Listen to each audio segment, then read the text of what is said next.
They say the rap game dead, I object, that's a low blow. Taking copycatting off each other, that's a no-no. Keep this original, or just not even no show. I'm a big tipper, when I spend it, I'ma flip ya. So girl, drop it really low, show them how we floor the flow. Candy and stick and ball, feed me and give me more. Haters gon' hate when they see us running state to state. The way that we be tipping, man, up there on some other shit. Hey everybody, it's Anna Marie at the Power of Voices on the Comedy Hour Live. And speaking of which, a little bit of technical difficulties in the studio, but hopefully you guys hung in there. And my guest tonight is Mr. Willie Mack. Hey. 2 C's though, right? With 2 C's. Two Don't CC. get it confused with M-A-C, M-A-C-K. Right. I even had someone spell it M-A-C-Q, which is very weird. Just very weird. Yeah. That really is, but, you know, people are out there going, nah, it couldn't be as simple as that. So what I do now is, like, I wear my shirts depending on, like, my stage, and I have my name spelled out on my shirt. That's when I saw you. You had, I love that. Nobody says, who's that guy? Yeah. It's like, where's it? You better hope if you fall, though, you like, you know, you're not face down when you fall. Exactly. Then no one will ever figure it out. That's it. I'll tell you something, though. You know, we've talked a lot about everybody's names as being memorable, what separates you from everybody else, because, you know, within that time, I've seen comedians get up. I was at the Laugh Factory, and what is it? They have 3 minutes that they wait 2 years for when you guys are first starting out. And so that's a lot of pressure to make that impact on most open mics or whatever, that you have 3 minutes. Right. And like, how do you know as a comedian that precious 3 minutes, is it based on, I've told this joke 100 times and it gets the most laughs, I'm going to stay with what I know? And do you ever do new material that... Well, here's how just in general, my mind is very... For example, when I was in high school, I used to have females call me up to read them bedtime stories, and I could write a story. No, you did not. No, really? I was good. I could write if you give me 3 topics, right? I could write a story based off those 3 topics, and I can go a long way with that story. Then it was never necessarily funny at the point. It became funny later on in life when I came out here and started doing stand-up. So I'm a storyteller. I take a hint of truth and I can grow this beanstalk. That's what we mean by based on a true story. Yeah, as long as right? what they say is, as long as it's like 10% true. True. You can write that. The other 90% is whatever. Right? Yeah. Well, wait. So was it at that point that you're like, you know what? Remember, I was talking to you about this. I'm funny. I'm funny. Like you finding that energy, that your energy as a natural is funny. Yeah. Yeah. Because I can tell you, just to say, your energy is that not every comedian's energy is that, though. You know that. I'm sure you've, in the green room, you've gone like, wow, that guy's funny. Really? Yeah. Yeah. I mean, how can that be? I think I just started in the past few years. Like, I've been doing stand-up for about 8-9 years now.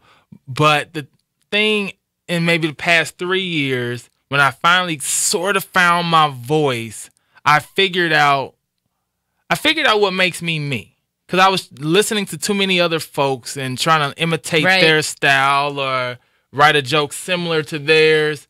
And now, like, I have a friend, his name is, like, Danny Plum, and he would sit there and be like, because I talk in pauses. Like they say as a comedian, don't let your jokes just end and just like it just stops. I like letting it die and then find that challenge and let me make y'all laugh again. Right.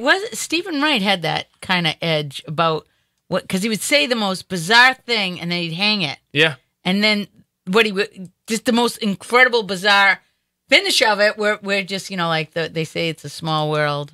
I wouldn't want to paint it.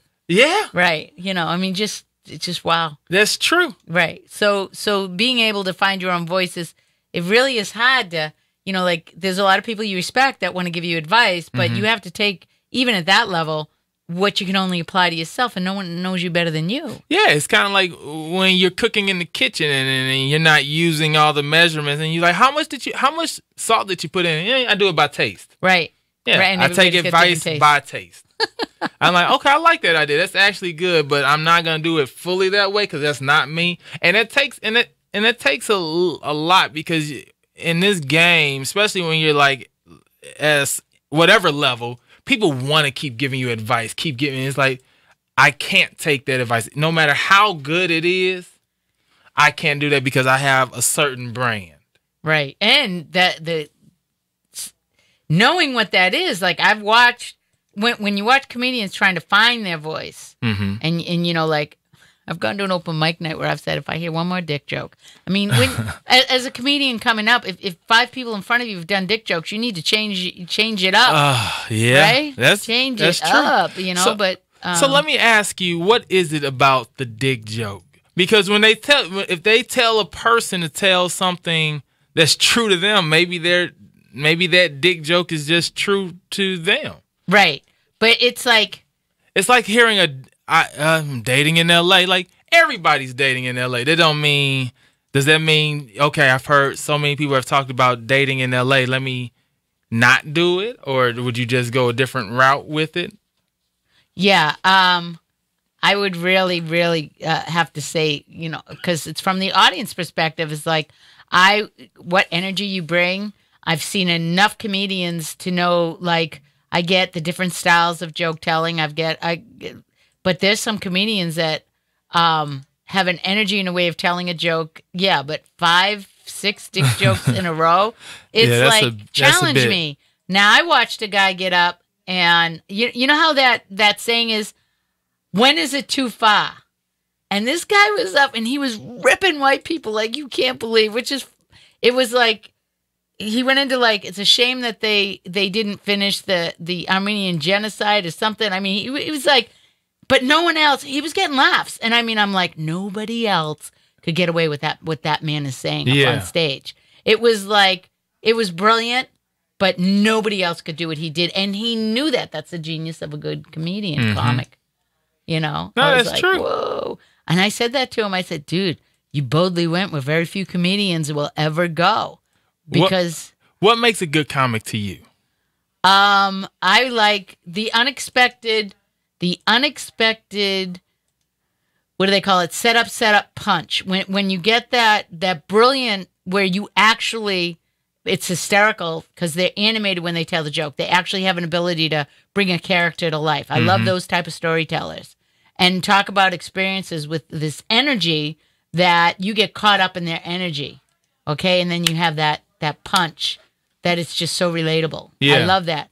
And I also like when somebody's able to put forth a message in their comedy, like the brilliance of Chris Rock, the brilliance of somebody politically, Carlin was known for that, able to deliver you make you think. I think that comes with time, though. That comes like way down the road when they, like, for example, when I hear, like, I love Carlin. And it took me a while to like him because it wasn't just funny. It was funny, then he like story, then he'll give you a life lesson, and then he would put all these little twists and turns to it. But the thing about what he did was, like, he built himself a name, and then he was able to get that time to where you could say more. Like in LA, we get 5, 7, maybe 10 minutes, 15 minutes if you're a headliner. Right. It's like 50. And you know, as a comedian, for most 15 minutes is like one exhale. I mean, you know, that's like a joke. Like, you to be able to fit that much into, you know, that dream of having the Netflix special where you get a whole hour to yourself. Is that right? That's the dream. That's the dream. And it's to have that hour, you know, to be able. But see, I've been to shows where comedians are given a lot of time, and you have the energy, and then something happens, and if they're too long on that stage, and the oxygen is leaving the room. Yeah, that's really tough because, you know, I've seen even at the highest levels, just something happens. I don't know if it's their energy, but it goes from like this incredible electric moment to like almost flatlining. I don't know if I had a conversation with a comedian today or was it yesterday, but they were talking about like one of these comedians who has their second special on Netflix, and it was like, man, it was not as good as their first one. And you get that a lot from a lot of different comedians. Like, man, that first special, it's expectations. And then that first special, they've been working on it for years. Right. Finally get it. Now the second special, like, all right, give us another one in 6 months. It's like. Yes, that was a conversation. I've talked about it. The Big To Do producer, when I first came out here, that I sat with him and he said, you know, that it's not failure people are afraid of and can't live up to its success. He goes, because if you think you work for it, and when you make it out here, yeah, and then they go, all right, you're on this level, no excuses, no nothing, we want more. And that you just said, you took years to get there, and they're like, all right, 6 months, let's do it again. Yeah. Better. Which is like, wait, can I just bathe in this right now? It's like, no. That's when they get the whole writers, and then it's like, did they write those jokes? It's like, essentially you will need a crew. Like that story with Kevin Hart.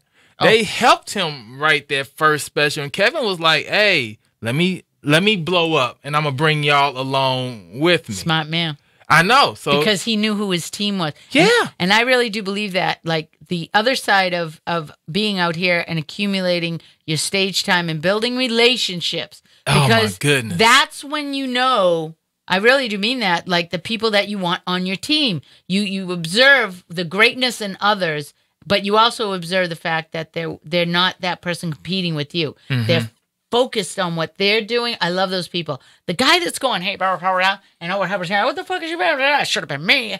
That guy you don't want no part of. None. Right. And it's like, as I said, years, most of these people, you guys all I've been out. It's usually you guys all have your buds that you hang with, your people. And it goes for like all these different groups of comedians that I've hung out with. They're all different kind of cliques. Is that fair to say? Oh, this industry is very cliquey. Yeah, I've always been the gel. I'm like water, whatever it is. I've just always been able to be very fluid with whatever your clique is. But you have to have the thing about LA. You have to have a clique. You have to kiss ass.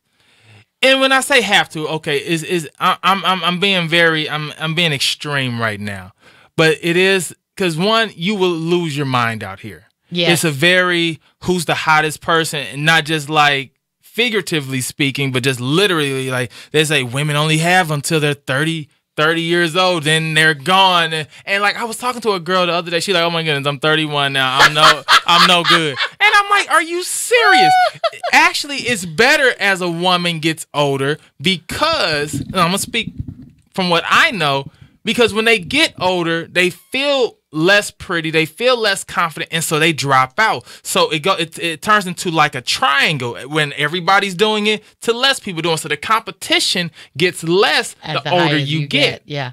Well, and to make that perfectly clear, I'm a living example of that. But also what I've learned is that there isn't just parts for, Hollywood isn't all about 20-year-olds. Yeah. Somebody got to play the boss. I get those, the lawyer, the doctor, the second opinion, the judge, it's a principal. And people got to embrace their looks as well. Some people see, and social media has made it so much worse for them. And it's like, they're like, oh my goodness, this person is beautiful. I'll never be able to compete with it. Like that sticks in their brain. Maybe embrace that tomboy look. And like, I know I'm not the most handsome guy. I'm handsome. He's a handsome guy. I'm going to sit there and I will say that I'm going to look all of y'all who are watching. I'm handsome. But I know where I am in the ranks of an Idris Elba. Okay. Well, yeah, him. Or like, I don't know. So, I work towards, and I embrace what my look is. My look is the good friend, the guy that the woman feels safe with. Like, I have a very safe look. I don't have the... You wrote bedtime stories, so, that's yeah. It's like, I wrote bedtime stories. Don't I look like that, stories. Right? Yeah, but that's very true. And honestly, that whole thing, you have a nice big smile, so it's coming at you all at once, and you do have that.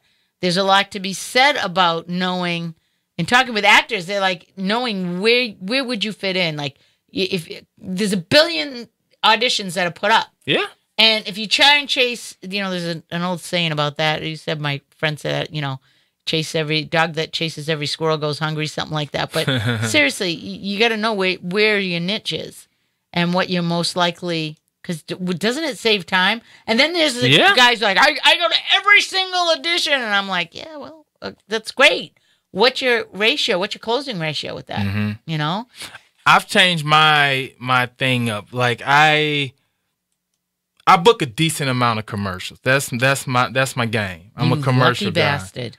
And I figured out, one, I've never booked without my glasses, because my glasses, I understand that the people who are writing these scripts are usually white people without color. So I'm like, I know that me having my glasses off gives me a different look. Oh yeah, your promo picture, you underestimate yourself. I mean, it's just funny how men like, I know I'm a good-looking guy, but I'm not. Yeah, you could do leading man, but that's all in your head. Yeah, and I guess I get that. Yeah. So I understood that part. So I was like, what can make me look safer in this commercial world? Then the other thing that I had to do, and an acting teacher told me that it's hard to find a bold acting teacher because they want to make all their students feel safe. But one person was like, Willie, you're going to have to lose a lot of that bass out your voice. Because I usually talk like this, and then it's a little bit of a drawl and all of this other stuff.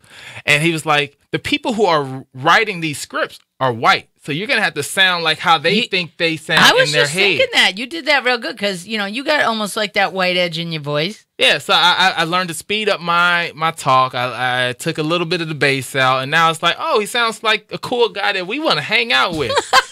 Where after the cameras go off, I get my guns and drugs. But isn't that referencing to what you said earlier about kissing ass? That's your point. Until you get to a point where you don't have to. Mm-hmm. I was joking with one of my friends. I'm like, I want to do well enough so I can I want to move to that nice neighborhood. And then I'm going to do well enough to where I can get my friends from the hood to move into that neighborhood with me. And then I'm going to leave again because I don't want to live next to them. Like, that's really kind of funny. Even just the name, like you said, okay, neighborhood. When you put neighbor in front of hood, hood's still in it. Hood's still in it. Hood's still in it. But, that would be the case in point. Like I could say, white people say they come from a neighborhood. Yeah. Your brother says he comes from the hood. ain't no neighbor you want to be talking to. And I'm like, whenever I hear that, I'm like, it's still like I came from a hood neighborhood. Mm-hmm. Yeah. That's the world we live in. You do have that certain look. I mean, as far as that would also play as far as the way you're able to deliver your comedy. Yeah. Because you have that look of, like you said, you go on stage with your glasses, you have that on the thing as a logo. So it would make sense that if you were telling a joke, rather being the spaz on stage, you do that pause. Mm-hmm. I could see that must work like really, really incredible for you. Now, let's talk about something else. Dating. Now, are you with you got a queen? Are you I have unable to answer? No, I can answer. No. Dating is weird in LA because I've gone through so many relationships. But here's why dating is hard in LA. Okay, so this sucks. Okay, so I'm gonna take this back to 2008. I had my own show on BET. It was called College Hill. Really? Yeah, I had a show on BET called College Hill. It was pretty much the BET version of Real World. And so I was a nerd and dorky dude in high school, so I was not used to females thinking that I was attractive at all. So then once I did the show, here's an example. So we did a talk show, and they introduced everybody from the cast. It was like, here we got JT. Maybe we can pull it up later. And JT was this ripped dude from Compton, short hair or whatever. And all the girls were screaming, I see you, JT, I see you. Then there was Cheeky. Cheeky was like, he was 6'9", really? Light-skinned dreads, braids, cornrows.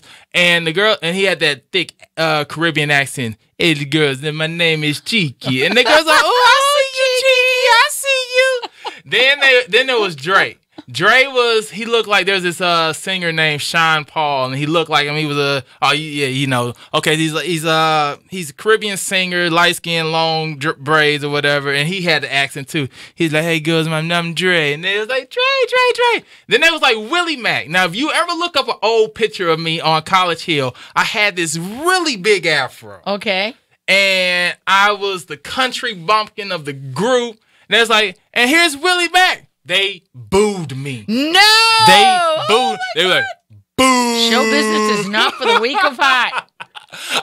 If you read the comments they said about me online, they're like, look at him with the bird nest on his head. I mean, people was horrible. I had to get off. I was going to say, how do you deal with that? So this was the beginning of the show. Let's say this was episode 1. By episode 16, since I was the funny dude and I was cool, kind of charming, I was whatever, they introduced us. We was on a red carpet and they introduced us all together. They said, this is JT. They said, JT an instigator. He's this, and that. They was like, here's Cheeky. They was like, Cheeky's cool. Then they was like, Dre. They was like, boo to Dre because he was like, I guess he did some stuff or whatever. Then they're like, and Willie Mack. Every woman started screaming. Get out of here. Hollywood Boulevard, Hollywood and Highland. I was walking down the street. This girl does a U-turn, middle of the street, gets out the car, starts screaming, oh my God, Willie. She said, will you marry me? I said, this is hilarious. No, I'm not going to marry you. I don't even know you. She's like, aren't you the same guy that's on TV? I'm like, yeah, that's me. She's like, I've been dreaming to meet you all my life. That had to be surreal. Surreal. So then it got to a point where I'm not used to a certain type of fame, like this fame at all. Because I'm from St. Louis. I just moved. I've been out here maybe 3 years. And it was a different experience having women throw themselves at me. Oh, with that note, I had a friend, athlete, Kim Neely. Yeah. And he said, when I said, oh, you probably got women throwing themselves at you, he said, do you have any idea the caliber of a woman that throws herself at a man? Why would you think I'd want that? I was like, oh, never thought of that. See, now he's fancy. I'm 21 at this point. And I've never had a girl I had girls, I'm going to say his name because it doesn't even matter. I had a girl who was with Bow Wow. Bow Wow's a rapper. Okay, yeah. For those that don't know, Bow Wow's a rapper. That's what I like about you, unique. Oh, thank you. So Bow Wow, there was this girl that was dating or with Bow Wow, and she calls me. She's like, what you doing in a couple hours? I'm like, nothing. I'm chilling at the crib. She's like, I'm in Beverly Hills with Bow Wow. He's about to buy me some stuff. Is it cool if I slide through after I'm done hanging with him? Oh, my God. These were the type of women that I was dealing with. That's wild. I mean, I'm just like trying to wrap my head around. Does it kind of like, does it like, not to unnerve you, but is it like on a level that's kind of surreal of like, what planet am I on? Oh my goodness. Is it like, oh.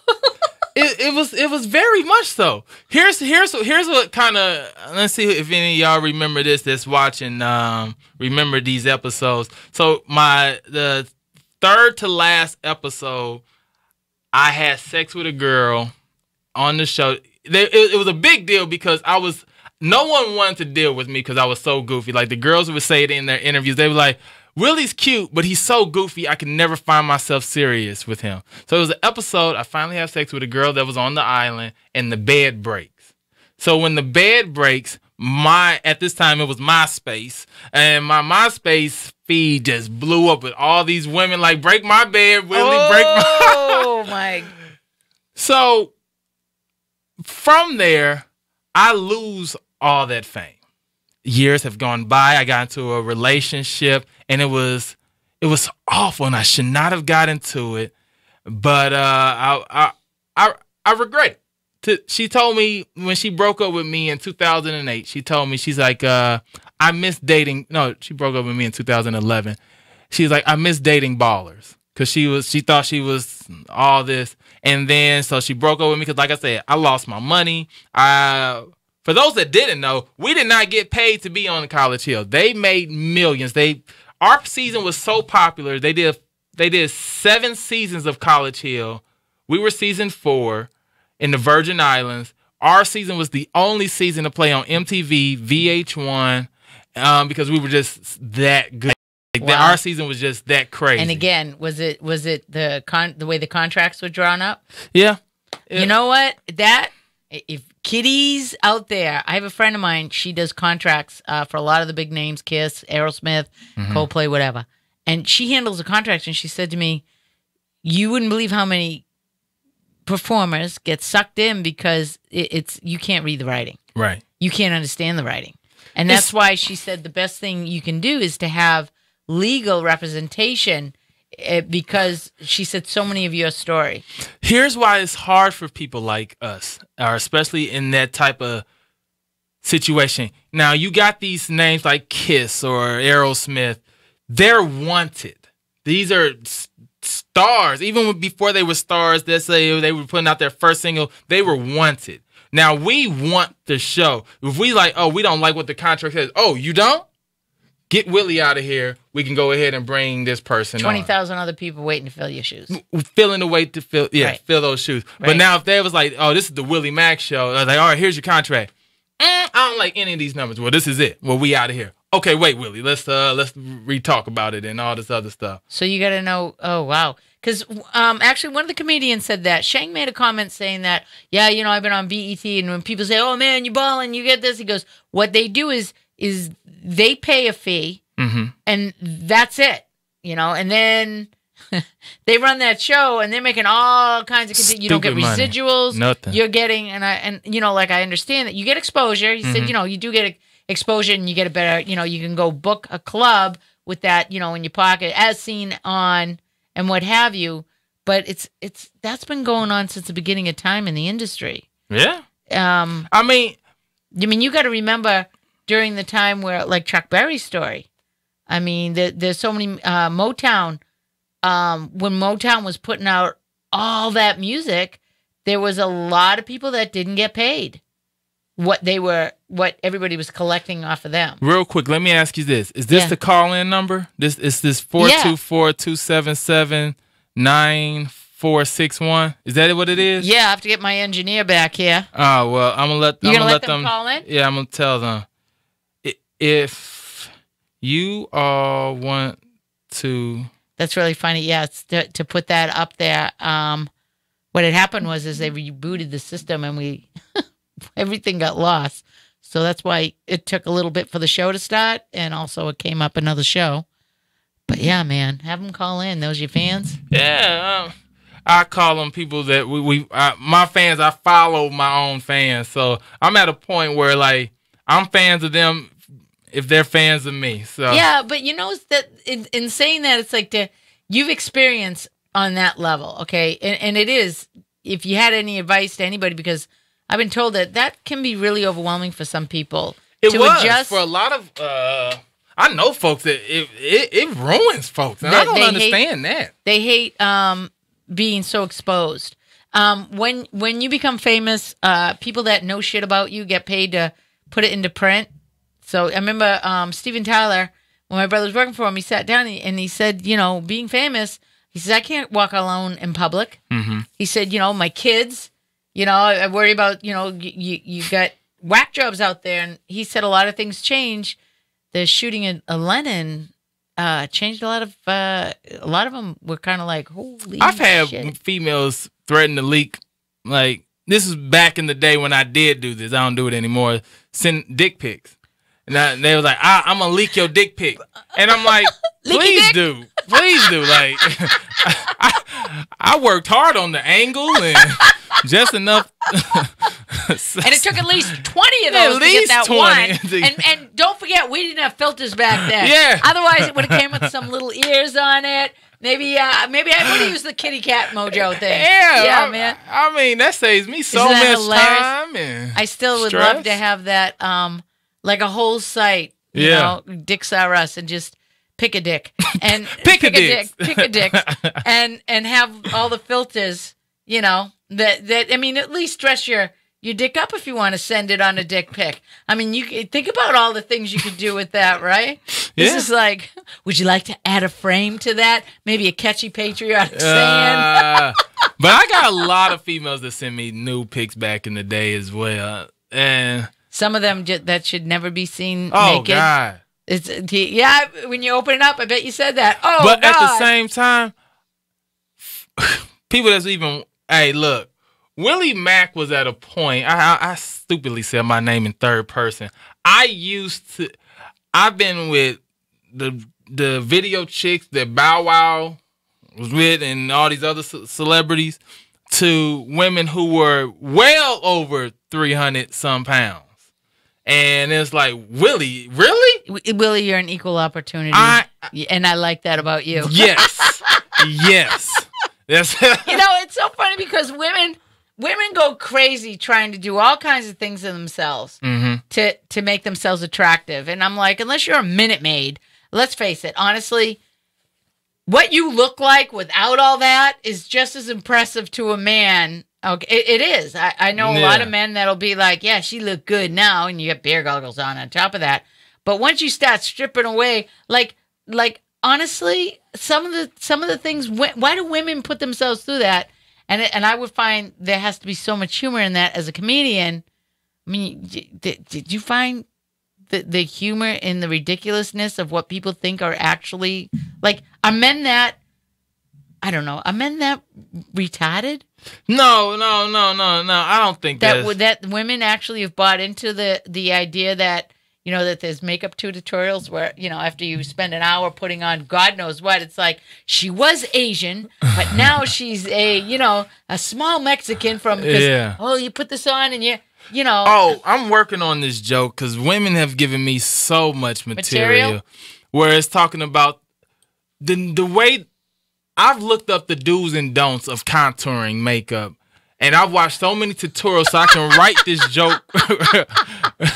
It's like contour, highlight, highlight, contour. And the way they can change their bone structure with the way that they do this makeup. Well, they're painting, right? That's the whole idea that they're and I should say sculpting, because some of that stuff actually is thick enough to create a layer gapping something. And I don't, like I said, I mean, if I understand why, what's the difference? Oh yeah, you're breathing. The vinyl doll smells like you now. Yeah. Okay, because you, right? Hey, I mean, your have hair you isn't seen real? these new sex dolls? I've seen the new sex doll. I wonder, did they have the male? I mean, you guys get all the hype, and I'm like, all right, yeah, the woman booty. All right. Where's the equalizer with women? And I'm always talking to women about that. About girls. I've been talking about that, stepping it up on Instagram because the males don't dominate. And a friend goes, "Oh no, I have friends that are on Instagram." I said, "Yeah, but I'd be doing the reverse thing. I'd be having hot men.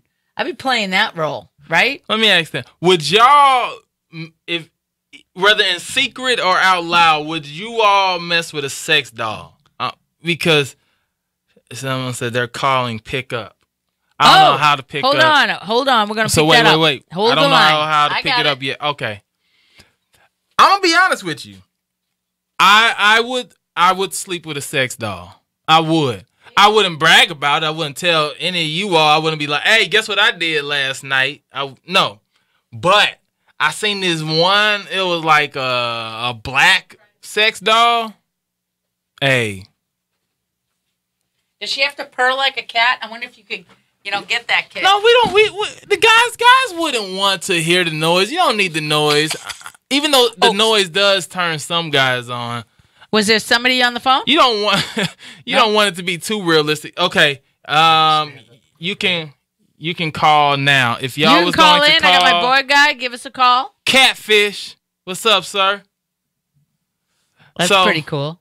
Yeah, I'm just because honestly, like you said, to get people to put that in writing in a minute, but the dolls are just it's mind blowing. Yeah. As to how real, and they don't, no back talk. I mean, the guys all have jokes as to why it works. It's almost as if the perfect woman would be like that. You know what I'm saying? When they're able to give them Siri and they can have a dialogue with you, but they only answer in the way that you find interesting. Your subject. She watches sports. I mean, that would be. Let's see what our caller has to say. Maybe they got an opinion. How you doing? Welcome to the Comedy Hour. Hi. I was calling because I wanted advice from Willie because I see he's doing his thing now with commercials and acting. Hey. Hey. Who is it? Dan. Say your name, Dan. My name is Kay. Hi, Kay. Hi. Yes, I have twin girls who are they're identical, and I wanted to know, like, what steps should I take to get them into, like, modeling or acting. They love, like, taking pictures, and they say all the time, like, they want to be on TV, but I just don't know how to do it. First, let me ask this: where do they live? Here's someone asked me in where were they? Like, I think it was like Minnesota or something. They was like, "Hey, Willie, I seen you getting all these commercials and stuff. What can I do?" I was like, "Move to LA." That's like, "Oh, I can't move to LA." I'm like, it's what you have to do, because all the agencies, all the big players, like, you could. I talk about this sometimes. I don't talk about it as much in my stand-up nowadays, but I dated a girl in St. Louis, and she was a model. She's actually the reason that I moved out here. She was like, "Hey, I'm moving to LA." I'm like, "Don't." She's like, "I want to model." She was a 10 in St. Louis. She was beautiful. We moved out here. She quickly found out that she was like a 5.5. Like, she was not a dime at all. And so you have to come to where the competition is. You could be the best in your city. Yep. Like, how big are they trying to be? Do they want to be like that next XYZ? Or are they just like, I want to be local with it? They're, like, honestly, they're for it, but, like, they see twins on TV, and, like, they do stuff like mimic. Like, for example, we went shopping the other day, and they set up, like, their water bottles and stuff, and they're like, "Welcome to the Twin Show. How was your day today, Get 'em School a Skylar?" YouTube channel. Like, they like stuff like that. They always, like, take my picture. We actually live in, like, New York. Oh, there's nothing but agencies and stuff up in New York. Then y'all could actually low-key start a YouTube channel. When I say, because here's the thing about YouTube and Instagram and all this other stuff, you can put down a page and you can have the best pictures in the world, but if no one sees it, then it's pointless. So what I do personally, and I know some models who do this, they will take photos and they learn to save $20, and they will promote those photos. And they would make sure that they use the right tags, like New York modeling, Los Angeles modeling, or like different hashtags to blow their name up. And then when you put the $20 on top of that photo, it really just hits everyone that's following those hashtags, everybody that's looked at those hashtags recently. And that's definitely a big way. Do they have an agent or any of that? No, yeah, it's the first thing, like, get an agent. Yeah, I need to, like, look into that and probably, like, headshots or something, because, like, every time we go somewhere, they, like, talk, and then they're always like, "Guess which one I am?" And everyone's like, "You should be on TV." They're like, "We want to be." Yeah, like, I don't think they, like, fully understand, but they see, like, twins, and they, like, the McLaren twins. I think those are, like, the really big ones on Instagram. They see them, and they're like, "Mommy, like, we want to," and I'm just like, "Oh, I don't even know where to start with this." Well, keep in mind, and Willie will attest to that, it's a lot to put on kids. It's a lot of work on the parents. You're like hustling. You have sometimes you be getting up at 4 a.m. to get them to you have to be on the shoot by 6 a.m, and then they're waiting around. It's not everything behind the scenes is a lot of hurry up and wait. Yeah. And it's also, temperament for kids. Also, if they don't feel good and you got to take them to a shoot and you're tied into a contract, it's really only the strong in this industry survive. That's the way I would say to any parent wanting to bring their kid into it. I've worked with, how old are they? What's the age? They're 4. Oh, so here's the thing about 4-year-olds. I've worked with kids. I've had kids play my kid in, like, commercials and projects or whatever. You have to make sure that they are very personable. A lot of people are like, "Oh, my kid is the best." And you got to make sure that the kid wants to do it, which sounds like they do. 3, they going to have to learn how to, take direction, because you're going to get a director, and every minute that the director is filming is costing them $1,000, $10,000, depending on how big a budget is. And kids get tired quickly. Kids are like, this is fun. Then all of a sudden it's like, all right, I'm ready to go. And it's like, you can't go. You have to do exactly what you did again. It's like, I don't want to do it again. So that's why a lot of times with these kids, they will have twins, and so they'll have one twin act for like 3-4 hours, and they'll bring the other twin in, and they switch them out and all this other stuff. They did that on Full House. Oh yeah, they did that on Full House. Yeah. Yeah, that's what like everyone says. Like they like come on. Like at first I was like, no, I don't want to do it. But like the more I show them, like they have an Instagram page that I started. But the more I like take pictures and stuff, and the more they see TV, they think acting is fun because I guess like in their head it's like pretending. I don't know exactly, but they seem to like it. And I'm like, oh, I would hate to not like at least try, knowing that they wanted to do it. Well, the first thing, agent, headshots, photos. Do they have any of that? Yeah, they're gonna need a package to present.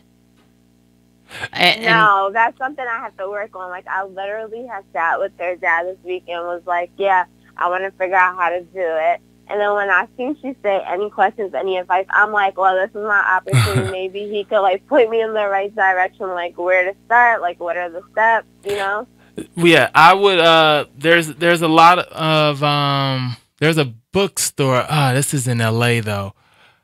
I could figure that out. DM me, because I know we've talked before. So, yeah, just DM me, and I can help. Just some general stuff. I can't be like, hey, I found this person, the kid, an agent. Because the best thing that I will advise, especially in New York and L.A., sign the kids up for a kids acting class. See how they like it, because they're going to have to go through repetition in these acting classes. And if they like that, most times these acting teachers, if they find that they are good enough, they will, hey, what do I need to do to find an agent?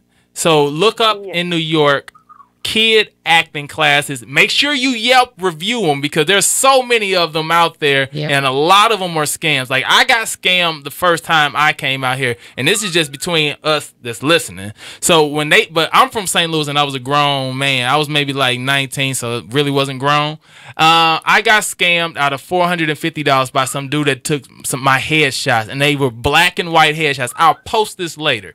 So there was some black and white headshots, and I sent these headshots out, and this agent was like, I'm going to let you know now, I don't know who you are. You must be new to L.A., but no one's done black and white headshots since the 90s.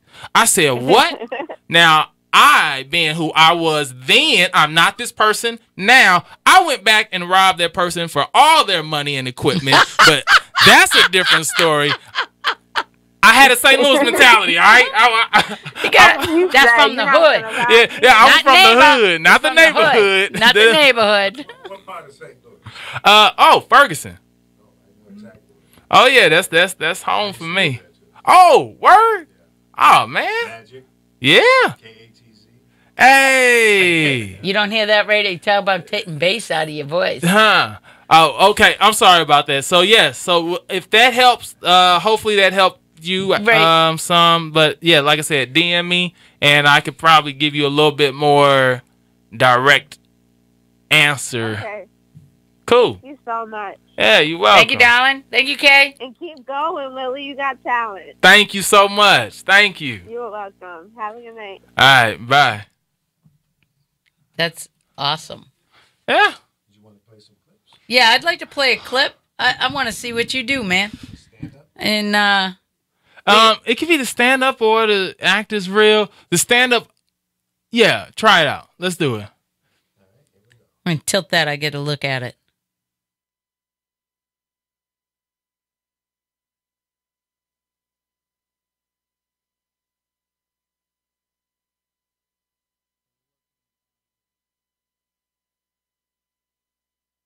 Off more than when you get in bed with her and you have to whisper in her ear, hey baby, you need to pull these pants legs.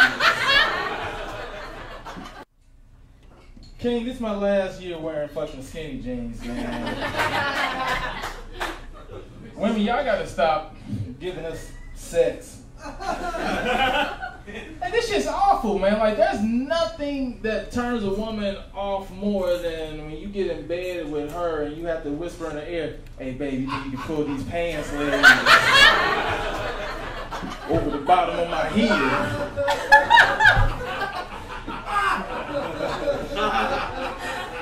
This shit's fucking embarrassing. This shit. Has it ever happened to you? Oh, it has. Oh no, that's so. That's fucking awful. Here's what the cherry on top was for me. So I was walking on Sunset, and this homeless guy was like, "Hey sir, you have any change?" I was like, "Nah, man." He's like, "There's a quarter right there in your left pocket."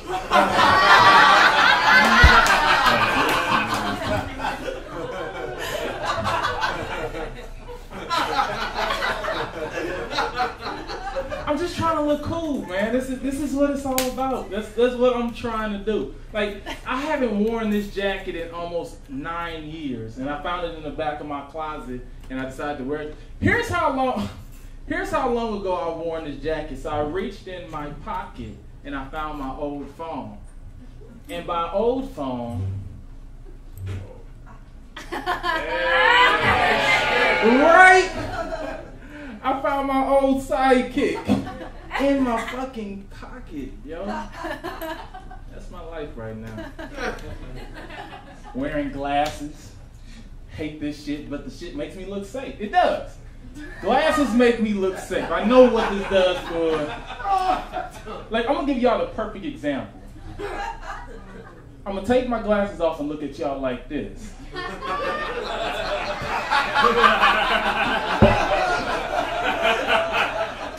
Angry black guy up on the stage right now. But I'm going to keep this face and slowly put the glasses on. Y'all look like I'm thinking about something. This is for you motherfuckers. You're welcome.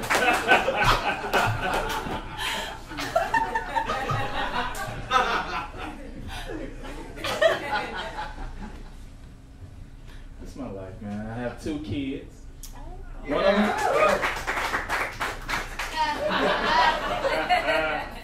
My son just is about to turn 17 years old. Yeah. What? No, I had my son very early, like high school early. Close your mouth. It happens. Like, here's how young of a father I was. Like, when I was graduating high school, my son was graduating preschool. Yeah. Like, we mutually decided to have our graduation party together at Chuck E. Cheese. Group decision. And there's so many of these stories for me. Like, I remember my son was maybe 3 years old. Like, here's how young a father was. He runs into my room. It's maybe like 2 a.m. He's screaming, "Dad, Dad, Dad, there's a mouse in my room. There's a mouse in my room." And I remember getting mad at my son because I thought he was bringing the monster into my room. I was like, "The monster wants you, Malcolm." It's something I said as a father and like meant it. He's like, "Do something, Dad, do something." I was like, "Fine. Dad!" You check our room.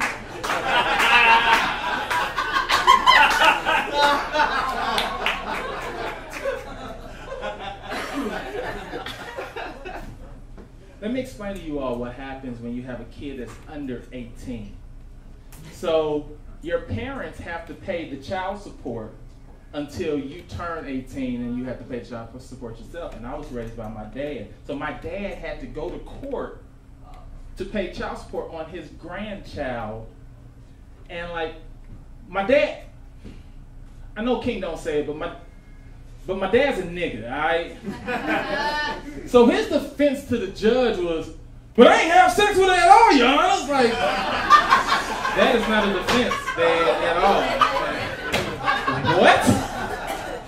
The judge had to explain it to him, like, your son's not 18 and whatever. And my dad gets upset and says these final words. He's like, "Fine, if I'm gonna pay, I'm gonna get some sex from him." I was like, "No." Also illegal, father. No.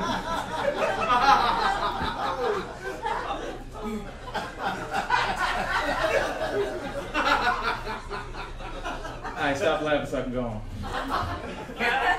My story gets more interesting. I knocked up a lesbian in high school who wanted to try out men. Yep. And now she's full on butch. I'm talking about like the baggy pants, the Timbo boots with the flannel. Like, that's my son's mom. and I wear, skinnies. So like when we're out in public with my son, we look like a gay couple that adopted a child. And I don't look like the top in this gay relationship.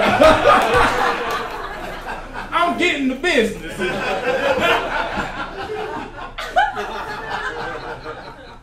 And I had to explain this to my son, because she's my best friend, my son's mom is. Because to him, he don't see lesbian, he don't see butch. To him, he's like, this is mom, your dad. He's like, why are you all not together anymore? And I had to explain to him, I was like, well, Malcolm, me and your mom, we just happen to play for the same team. He's like, Dad, you're not that athletic. I'm like, first of all, that's not what I mean. I mean, like, me and your mom like the same gender. And he said, what? Like, first time he heard it. He's like, oh man, Dad, I knew it. And I was like, really, Malcolm? Like, what is it that you knew? He's like, that you and mom both like men. Wait, you think I'm the gay one? I'm like, no. Like, what did I do that made you think that I was gay? So here's what happened.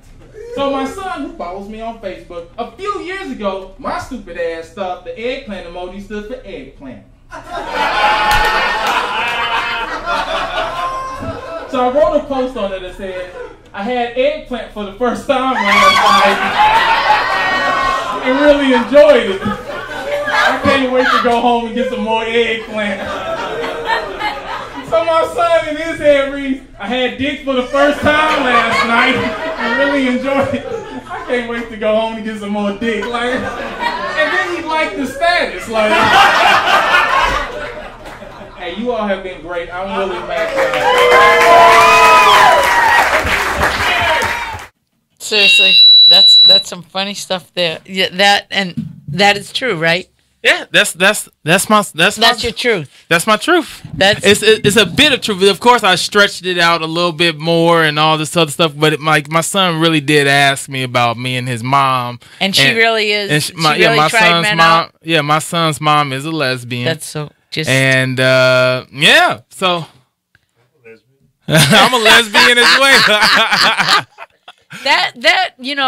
that kind of thing where you have to explain. There was another comic that talked about, he couldn't pay his child support till his daddy paid his child support. Yeah. And, they're both in contempt of court standing there and, telling that same story of being so young, having a kid that, it's really funny how there's a lot of stories. For me, it was moving back home and having, living in with my mom. And my mom was the mom. I came from that generation. So if my mother said, get out of here, you don't know what you're doing, I'd be like, okay. Yeah. So, yeah, there was that, you're always the daughter in that household. So I couldn't even imagine. That's some funny stuff there. Ah, thank you. So now I'm writing about my daughter because I have an adopted daughter. She tried men twice, actually. And so she has a little girl. Her name is Michaela. Now, Michaela, when she was 4, she's 13 now. She sat there, it's like, because I'm with my son all the time. She's like, Mr. Willie, can you be my dad too? Oh, that must have got you hot, right? Yeah. So I adopted her. That's awesome. And now I talk about how I completely regret that decision. Like, I wish I could get this little girl back. Like, she had her first period around me. Okay. Which freaked me out because I didn't know what to do. Like, this wasn't supposed to happen on my watch. Oh, okay. Oh, okay. So you got, that was your weekend, huh? That was my weekend. So she has a period and I'm freaking out and I don't know what to do. I know what you don't do. I know you don't type into Google 13-year-old girls on their period. Oh, because, the FBI flagged the page. And so I now talk about those type of stories and how I had her sitting on a roll of Bounty paper towels. And I talk about oh my God, that's hilarious. I talk about how I bought her tampons. And then it's not what you do at all because her hymen isn't broken. Right, and she's no idea. And so... like I guess in a sense I bought my daughter mini dildos. And it was so bad. So I'm working out all these stories and so yeah. Yeah, that is really interesting because I have a friend of mine that whole thing scenario the mom wasn't able to get in touch with. But he had female friends that he was able to call. And the same thing. He's like, do I? Because, she had me buy her. No, she doesn't. No, not yet for that. Mini dildos. I think that's hilarious. Oh, my God. And, the thing, too, it's like handling, like you said, how old is your son now? He's 16. He's 16. Oh, and you're like in your early 30s. I right? had my son in high school. Yeah. Hey, I went to high school with a lot of girls that, back in my generation, there was a lot of knocked up girls in high school, that whole thing. I tell some people the reason why my kid is so old is because some of y'all decided not to keep it. If we could be honest. You're right. That and, like there was a lot of hush hush. That generation where the girl got sent away, baby was put up for adoption. I mean, at the big equalizer, of course, my mother was a generation where birth control didn't come into play until the 60s, right? And my mother still says, son of a bitch, because I only have one of you. I'm like, comforting, Ma, comforting. But yeah, she's like, and you think about that, the unfairness was, even though nowadays it's like the next morning, if you're like kind of iffy on how it all went, you just go down and the next morning and not deal with that. It's not a fun process, but I was like, it's like what leads up to that. For me, my oldest daughter, I was married though, and I did not know baby oil dissolves latex. Thus, get out of here! I didn't know that. Yeah. Did y'all know that petroleum, baby oil dissolves? Yep, latex? Petroleum will dissolve. I mean, disintegrate it. Wow! Out comes a little lactic pin, and I'm like, did my pussy eat that? Where did it go? That's hilarious! Wow, man, that's tight. I just suck that right off there, right? I like facts. I like those type of facts that people don't know, yes, and then you turn them into a joke or something like that. Yeah, need to know. Yeah, I did not know that, and that was one of the things. And then you read because who reads the fine print on a condom? No, it's on there. Yeah. Do not use for lubrication any petroleum-based product. It will disintegrate. Yeah, wow. It's hilarious. Yeah, she's like, good story, Matt. And I'm like, that the unplanned parenthood. I don't know why they call it Planned Parenthood. It should be called Unplanned Parenthood, to tell you the truth. Oops. Okay. Truth be told. Right, truth be told. Yeah, that whole thing. But yeah, I mean, that's a whole different perspective, having kids and trying to, because the way life is like, to have kids at your young age and be responsible and to have all that pressure, because it's pressure. Oh, yeah. And then to try and pursue a career, you are lucky you were able to do commercials because you'd starve to death and make that perfectly clear to anybody thinking there's something lucrative about doing comedy. Oh, it's not only the hardest game to play mentally, physically, but financially. I mean, it's really a game of like many hats. Yes. Until you hit that center stage. And like he told me, are you playing out anywhere? Let's let people know how to find you. Your fans all know where you are. You can let them know where you're going to be hitting. For those that don't follow me already, just follow me on Instagram, Facebook, YouTube, Willie Mack, WILLIEMACC. I do have a bunch of shows coming up. I'm finally getting on the road. So I got Detroit coming up, Chicago, still working out those dates. But I really want to do more road stuff. So 2019, I plan on just hitting up some of these clubs into my tape and like who I am. And I want to come to all the cities. It's about that time for me.